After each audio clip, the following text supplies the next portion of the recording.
এর আগের দিন একটা কিমা রেসিপি শেয়ার করেছিলাম। সেই বেঁচে যাওয়া কিমাটা দিয়ে এবার মোগলাই পরোটা বানাবো। কিন্তু মোগলাই পরোটার যে মূল পুরটা থাকে ভেতরে, সেটাতে আমি দেখেছি যে বাদাম, ধনেপাতা, একটু আদা রসুন নিয়ে তারপর একটা মানে বিস্কুট বা ব্রেড ক্রাম্ব নিয়ে সেটা একটু তেলে ভেজে নেওয়া হয়। আমি সেই মিশ্রণটার সাথে কিমাটাও মিশিয়ে একটু ভালো করে ভেজে নিলাম।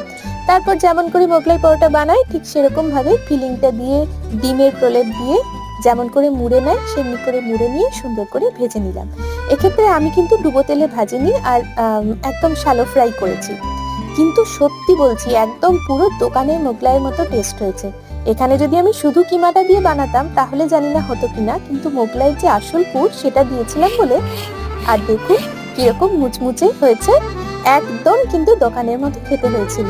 একবার আপনারাও বানিয়ে দেখতে পারেন, যেমন দেখতেও দোকানের মতো হয়েছে, সত্যি বলছি খেতেও দোকানের মতো হয়েছিল।